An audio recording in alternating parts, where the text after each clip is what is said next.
Hey, welcome back. I'm sitting in a new chair today. This has just been like a trial of, different locations and chairs and trying to get everything comfortable. Like, I feel like it's so important to be like comfortable when you're like just like chatting and relaxed. And like, if I'm not relaxed, like if I'm on like a rigid chair or like when I tried to sit on the floor, I was very uncomfortable.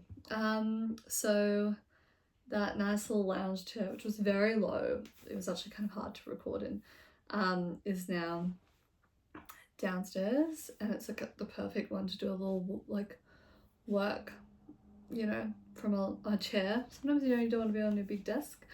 So I think it's doing well in its new location. And I'm happy that this chair is here.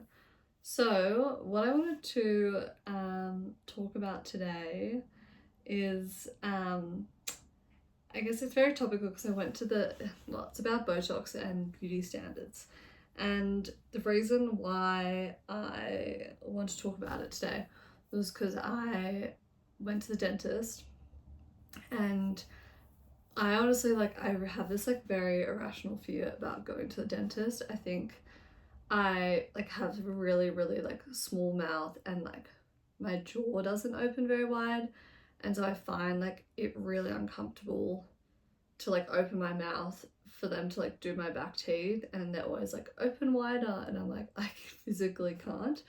So that's always a very uncomfortable thing that you have to hold your mouth open like that for an hour or whatever they're doing the clean or the filling. So that I find I get a lot of anxiety about, and then also the the noises more than anything. Obviously you don't feel anything, it's just a metal, thing kind of cleaning your teeth, but it's the screeching and the vibrations if you're getting a filling. I just find it really I don't know, I tense up the whole time, and I'm have to remind myself to relax, even though there's absolutely zero pain. So because of that, I have been putting off going to the dentist, and I reckon it was 18 months. I told them it was oh, I think over just over a year, but I think they knew from the state of my teeth that I hadn't had a dental clean in a while. So I'm actually going back in 2 weeks to go have a quick checkup and make sure everything's good, and then they'll tell me how long I need to do for the next one. But I suspect I might need to do it in 6-month intervals for the foreseeable future.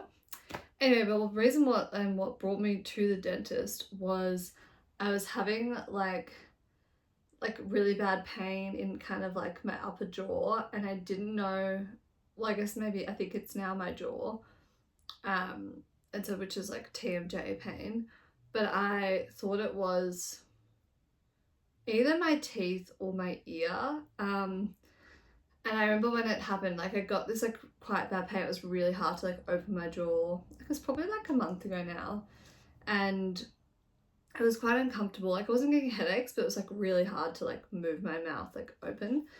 And I thought maybe it was my ear. Well, I was hoping maybe it was my ear that would be resolve it, and it wasn't a tooth related issue, because I have had so many problems with my teeth, and this is also why I hate it. I just have spent so much time at the dentist getting fillings, crowns, root canals. I had I have 2 veneers in my 2 front teeth because I chipped a tooth really badly once. I've had my wisdom teeth out, and all of that is wisdom teeth was actually probably the easiest because I was fully knocked out, everything else, even the veneers, I'm I kind of woke up a bit during it, and I was oh my god, put me back to sleep. I was so freaked out by the whole thing. And so I think I just got to a point that I'd been really triggered about going to the dentist. Anyway, I ended up getting these ear drops. I was what can I do? You can either I was maybe it's swimmer's ear, because maybe it was over a month ago then, because it must have been just after I came back from Australia, where I was swimming in late December, so it was early Jan, and what are we now, mid-March. So 2 months ago I got to US, and because we were in altitude, I was all right, maybe it's I've got swimmer's ear. But when I was Googling it, was kind of like, well, try like earwax removal first and then try the Sumisier, because like, the Sumisier can be like quite intense, I think. And if you don't need to do it, like you sort of shouldn't or something. I mean, that's not medical advice. It was just like my wigging out being like, maybe I'll just try this first. So I did that, and then like it really like eased all the pain, it cleared up. And then I just haven't had a problem with it for like 2 months. And then the last couple of days, I started getting, again, like a little bit more of a headache this time, an ache. And this time it just felt like it was more in my mouth as opposed to like the jaw or the ear. And so I was like, okay, I have to go to the dentist, which I actually was very impressed with, like how much our healthcare covered of that, like of today. Like I was $70 out of pocket and had like a full exam, you know, all the x-rays. I was like there for an hour and a half. I had like a serious clean, like I don't know, some sort of like disinfectant clean kind of thing, because they were like a little bit worried about like the state of my gums. And so how annoying is that we can like, you can use an electric toothbrush and floss every day and you still need to go to the dentist once or twice a year. Let's call it twice. I don't know, maybe regular people are okay with that. I'm just like definitely not okay with it. Anyway, so yes, I went there and I was like, okay, maybe it is my teeth. I'll have it looked at. I have like had 2 fillings in the back of that top, like of the top of my jaw, mouth or whatever, my teeth.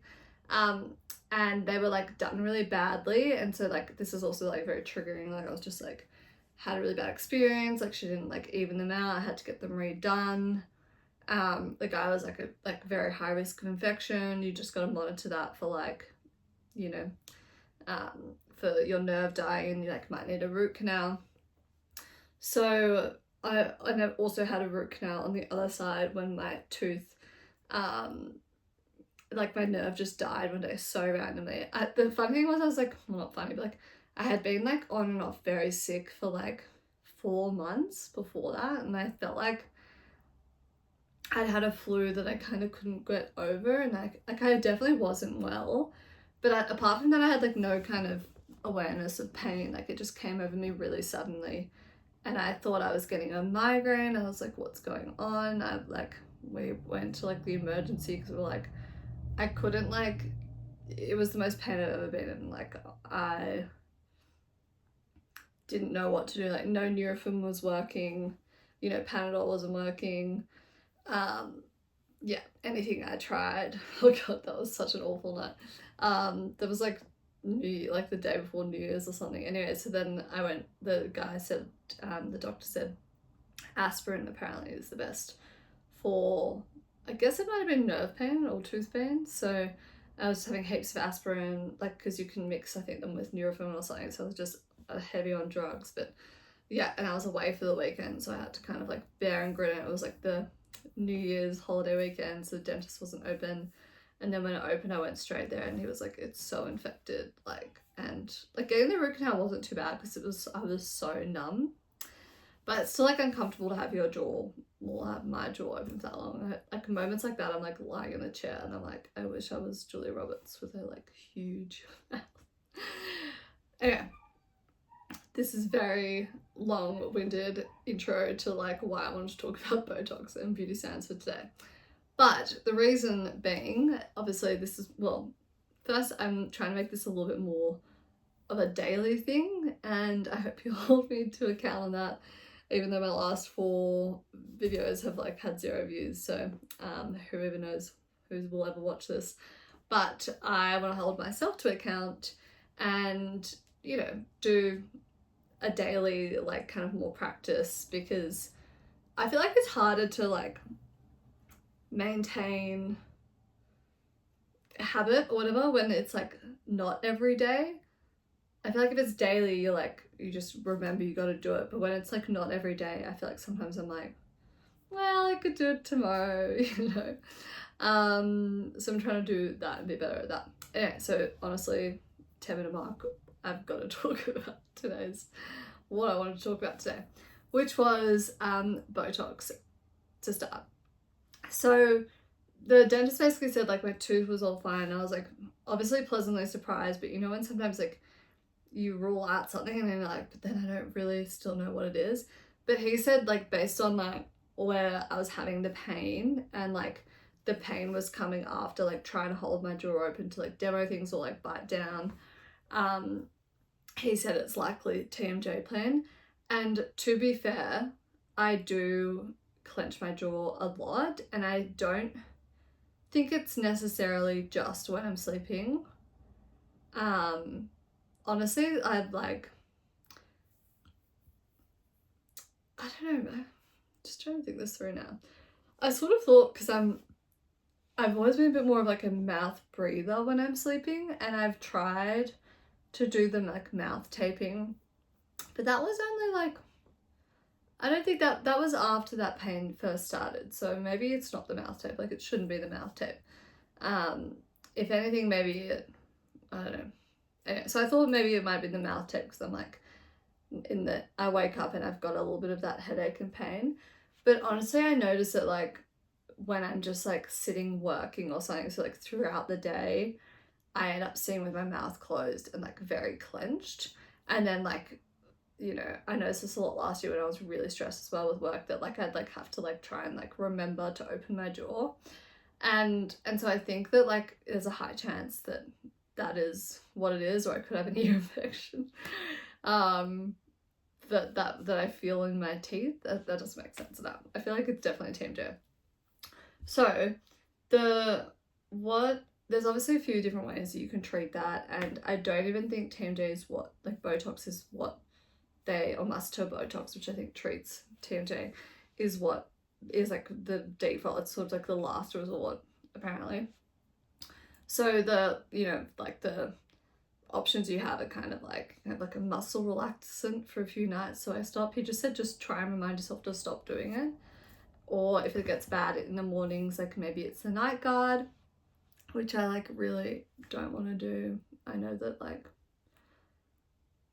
I don't know, I mean I'll look into it, but anyway, it got me thinking because I was like, I feel like I've seen a lot of chat about TMJ Botox online, like especially on TikTok, and I haven't really gone fully, like investigated that fully. And my concern, I guess, always around doing it has been like my more, like I feel like I have quite a weak, narrow jawline. Like I don't have a very like distinctive jaw. And so I was like, apparently it's not very good for that. But anyway, I'm booking in to see my dermatologist, who did my first Botox, which I had 2 months ago now. And I want to chat to him about it and just chat to him about my jaw in general, because that was 2 months ago was the first time I've ever had Botox, 29 years old, which makes me sound young, but I feel like I'm very late to the party with all my friends. And I feel like I wanted to talk about, I guess, like the reason why I ended up deciding to do that, and like what drove me to do it, and like kind of a little bit of the fears I had, and yeah, so like, I mean, for starters, I think, you know, my mum has never had it, and she, I think, still looks gorgeous, and so I've always thought, well, you know, I've got good genes. Both my parents still look a lot younger for their age than what they are, and so I've sort of thought like I have quite a naturally young face, like, you know, I'll be fine. Maybe I'll think about that later. And I guess what I was also reacting to a bit was like, this was at a time when I think like filler was really big, and I just was like really, I've seen a lot more talk about this online as well recently, that like everyone's starting to look the same, and I just like, I don't want to kind of more, I didn't, you know, and I still don't, right, like want to go down this pathway where I end up like morphing my face into something that I don't recognize and that's just like conforms with the beauty standards of today. Like I think, you know, and a lot of these sort of like images and things I see on TikTok are like beauty in the like 60s, 70s, and then like beauty like today. And like when you look at like the diversity of beauty, like you had like Audrey Hepburn, and then you have like people completely different, like a lot of the like who else, like Jackie Kennedy, like you've got all these people who just like have such different faces. Even like Kate Moss versus like Naomi Campbell versus, you know, Brooke Shields or whatever. Like they all just look so different. Even like Julia Roberts' smile, like no one was like trying to fix those little things to like look like I feel like everyone's morphing into like a Kardashian. Is like kind of like I picture when I think of like where everyone converges to, it's like a little bit of like a Kim or Kylie kind of Kardashian. Like, and I think that's what I was really worried about, right? I was like, if I start down this pathway, like what if I can't control, you know, what happens next and like where this goes? And so I was like trying for a while to kind of do treatments that, you know, would make me look younger without doing Botox. So I did like lasers for a stage, which I do really think helped make me look a lot younger, and I really thought they were great, but very expensive every time you do it. And then what else did I try? Like acupuncture for face, which I don't think really does anything for like the jawline and lines, but like I guess it helps with blood flow, so you do just have a bit more glow to you, or you look healthier, which I think was good because I was like in a very like stressed period at that time, and I don't know whether I look better now because I'm maybe less stressed, but I've got the Botox. But actually that's so not true. I'm like, I've got a different type of stress, and now I've just unlocked TMJ pain, so I wouldn't say that my stress levels are, you know, healthy. Which is, I was talking about the other day, I'm not really meditating, and maybe it's time to bring that back. Maybe then I don't need the TMJ Botox. Anyway, we will see. I'm meeting with my dermatologist next week. So all that to say, I tried a few different methods, and I was very much focused over the last kind of 5 years on my skin, because I was having a lot of troubles with hormonal acne, which like I'd never struggled with acne before. You know, before I basically started, like when I was a kid, even in like, you know, teenager, college, it was like when I started work, so it would have been like 21. That's when I started getting acne, and I think that was sort of a bit of stress, or a lot of stress, that kind of maybe changed or brought it on. But then a lot of people do say they just naturally, like a lot of people can get acne later in life, and so I think I was just blessed / cursed with having acne later in life, and I think I was blessed to not have it in high school, but at the same time I was very much like struggling with it in adulthood, you know. And the pill, like I just had so many different, like the pill had not worked for me, and I tried a lot of different other things, which is probably a whole another episode to go through on that. But yes, anyway, so I was kind of focused more on trying to get my skin better, because I was like, I don't care if I have lines right now, I care if I have like 3 giant cystic pimples, you know, on my face, and like that is what, you know, that is what I like is my, and I didn't like, that's all I'll have the beauty budget to spend on, right?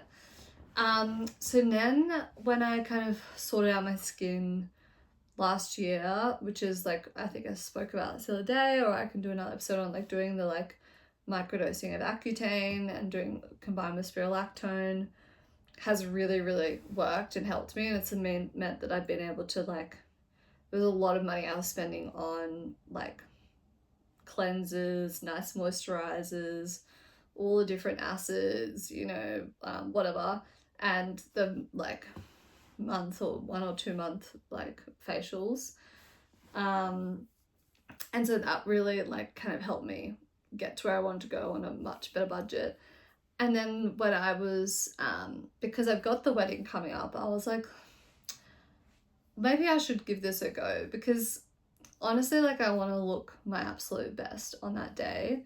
And I feel like if you try new things that you haven't before that, you need to kind of do it like a little bit in advance. And I reckon I've probably cut it a bit close, because now I'm like, maybe I want to do my draw as well. And we're 7 months out, and like these things can last up to 6 months. So I think I'm sort of in the clear to do one more experiment. But yeah, I don't know. I would like have felt more comfortable if I was like experimenting with this like 1 or 2 years fully ahead of when I wanted to get married.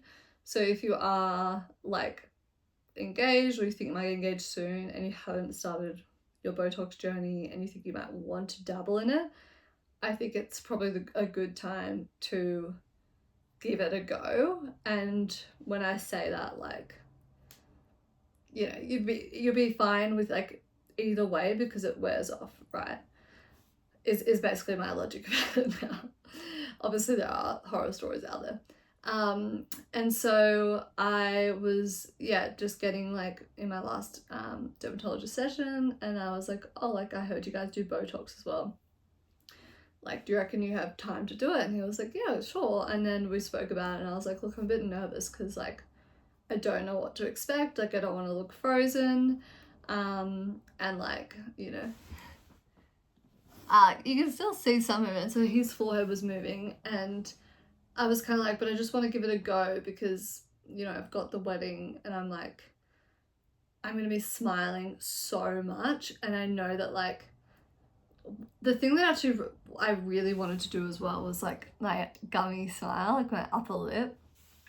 And it just had become something I was so self-conscious of when I was like, because then when I'm really, really happy, I have like the biggest smile, and like I can still show that. But it would be like so, like my lip would be so thin, and then like, you know, all I could see was my gums, and I was like, I just do not want to look like that on my wedding day. And so I was like, I'm gonna try this and see if I can get this to look, you know, like more palatable for myself, and like to feel more confident that like I'm smiling, but I'm also gonna look good in the way that like I feel good. Because I never used to have that. It was something that like kind of has come about in the last, God, I don't know, I have to look at photos of like kind of when it started, but like it definitely wasn't something I had for forever. And I think, you know, it is a bit about like how your muscles change and how your face changes over time. And, you know, even though I am at 29 turning 30, I am still aging. I guess we all are. So yeah, I think that was kind of the main thing that I wanted to do. And I was like, look, like I'm really starting to see like forehead lines even at rest, and I'm kind of like, because I'm very expressive, so I think maybe mine came a bit earlier than other people, I'm not sure. And I honestly like loved it so much. Like the first few, I'd say maybe the first few days, the first week, I really started to be like, oh well, like I look fresh, like I look younger, I look like my old self, I feel great. But then at the 2-week mark, when they say like it all kind of really hits, and like that's like when it's like really intense. Like if you're doing it before a wedding or a big event, they say you should do it 6 weeks before. Well, that's what my dermatologist said, because then the muscles relax a bit. Like at 2 weeks, it was so peak, and we picked up my dog at my puppy at that weekend, and we were taking all these photos, and I just like couldn't really, like the thing that wigged me out the most was like, because I got the crow's feet or whatever done, and I was like smiling, and there was nothing, like it was kind of like zagging here, and I couldn't see anything, and I was like, I'm not sure about this, what have I done? Which is maybe I'm not a good candidate for the crow's feet. Maybe I like that a bit, and yeah, I'm gonna go back and have a conversation. But now, like once I hit like past that 2 weeks, like at like 4 weeks, 6 weeks, I was like, oh, like my face is back to normal. And apparently what my dermatologist was saying is that like it's basically just like you're not used to seeing your face in a certain way, and so like that can be what's the most jarring. But still, like objectively, I'm not objective. I was like, I'm not sure if I like my face like that, like if I compare the two faces that I know. but I like it now. So I guess if I was going to do it, I'd make sure that like in the it's not going to be 2 weeks before a big event. Like right now, like, so my 30th is in 2 weeks. So I'm like, I'm not going to do anything this week, but maybe next week it would be okay because it would just be still like settling in. Who knows? I guess he will tell me next week when I go to see him. So that is like kind of what like led me down a path into this, and I do really understand how people end up like getting really like hooked on it. Like, you know, now that I've seen my face look like this, I don't really want to go back to what it looked like before. Not that it was probably that different, but I know you are meant to like let your muscles like fully come back, and like, so they say to do it twice a year is the best. So I will see how I go with that. I reckon I'm gonna get my lips done more often. He was saying that like that's often a gateway into lip filler because the lip filler lasts for so much longer. But lip filler really terrifies me, and I don't think that's a pre-bridal like moment. That's 7 months away. I don't want to have to deal with any like poor decisions on that. It's like a little bit too high risk for me. But I reckon maybe like, because I've seen it like look so bad on some people. Like this, a lot of the celebrities I'm sure have it, even though like Hailey Bieber and, you know, Kendall Jenner have gone on podcasts and said they've had zero work done. I'm like, are you sure about that? But, you know, like I'm sure there's really good, like people have really good versions of it. I even see it, you know, on this app and things like that, or on TikTok more specifically. But, you know, I do think like I don't mind maybe my like smaller lips. I don't enjoy the gummy smile until I'm like feeling very happy, and I'm like happy to go every 3 months if I need to, just to maintain my smile as is, because I reckon that's what makes the best difference, or the biggest difference for me. So I do understand how it's like a gateway into like every other sort of cosmetic procedure, but I do also think it is a nice way that you like can experiment it with it a little bit, because it does, you know, sort of like it does wear off. So it's like if you trust your injector and you go to someone really good, I would never like go to someone random or just try and optimize for price. Like, this is your face that we're talking about, and if you want to like do it cheaply, I reckon I would just not do it. Like, maybe you can get them for like, I don't know, all around for like $250 or $300. I'm like, maybe at that point you should get laser, but laser actually is a lot more expensive in the US, so I don't know what I would recommend. Go to Australia and get laser, because you can get that done for 300 Australian dollars, which is like 200 US. Anyway, this has been a very long part one. I want to talk about the beauty standards, but I guess I've already kind of touched on that with how everyone's starting to look the same. And it is like something, I guess, that, you know, I've got to think about, of like, where do I stop, and just being careful I don't do anything too quickly. I am very happy with the current results. I really want to take it slow, take it easy, and like, it's probably good having the wedding coming up, because I'm not doing anything crazy, which sometimes I can be a bit impulsive and be like, yeah, I'll get the like filler. Like, even with the TMJ, apparently it can cause jowls when you have quite a narrow jaw, and so that makes me a bit nervous. Even if my dermatologist like, or injector like, you know, says otherwise, I still will be a bit nervous about that, but that's something I'll talk to you guys about next week after I've had that session. But yeah, I really hope that beauty standards like come back to like using it sparingly, and like to enhance, like, what's her name who's like in Landman, Brooke, whatever, Brooke, no, is that her? Brooke Still? No. Who is Brooke? Ali Larter. Okay, I think Brooke is in from Legally Blonde. That's who she plays in Legally Blonde, and she's in Landman, and she's in her 50s, I think. And she is like, she's done her work so well, right? And she just has like enhanced her natural beauty throughout her life to look pretty much the same as what she did when she was like in her 20s or 30s in Legally Blonde. So I think like there is a path, but I do see like, I know like Emma Stone stepped out recently and I was thinking she looks different, but like maybe not so much in a good way.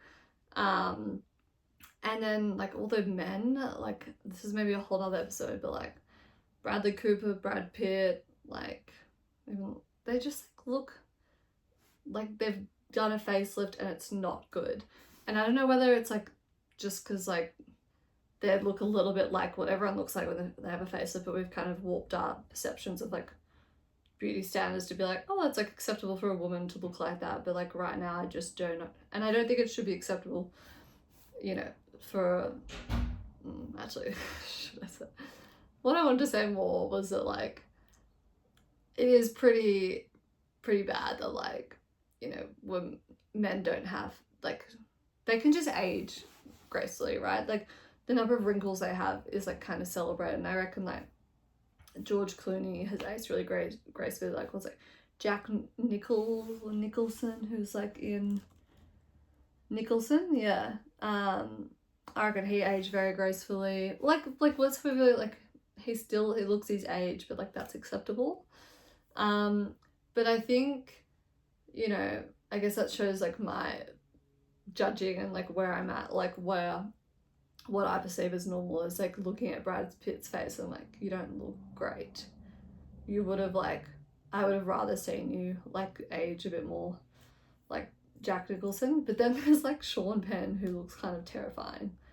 I don't know. Well, I don't know what's going on with the men and what procedures they're getting and what Botox they're getting, but some of them are really looking good with age and some are really looking like they've really destroyed their like natural looks, and I don't know what to do about it. I guess that's happened to a lot of women in Hollywood as well. And like if you think about like these are the ones who should have the best injectors, surgeons, so that kind of worries me. I know that there's like all this virality around like Anne Hathaway and Kris Jenner looking fabulous, which they do. I just, yeah, and like I guess that makes me think, okay, like I could still look like this at 70. That is wild to me. And maybe I don't know if I want that. Like I think who's Michelle Pfeiffer, I feel like she has aged so beautifully, and she has aged a little bit more naturally than say, like I don't know if she's necessarily had a facelift. But who knows? I obviously know nothing and I'm not an expert on this. But yeah, I think it's worth exploring if it's something you like feel like might help you feel more confident about certain things.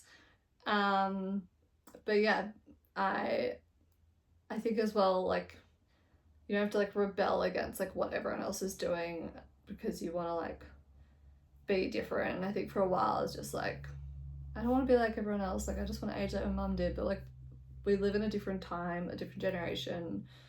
And I was starting to look older than my peers, and I was like, I don't love that. Like I don't feel as like I'm one of the youngest, and I definitely don't feel I could all look like it. And yeah, it's helped me, so I'm happy with my decision.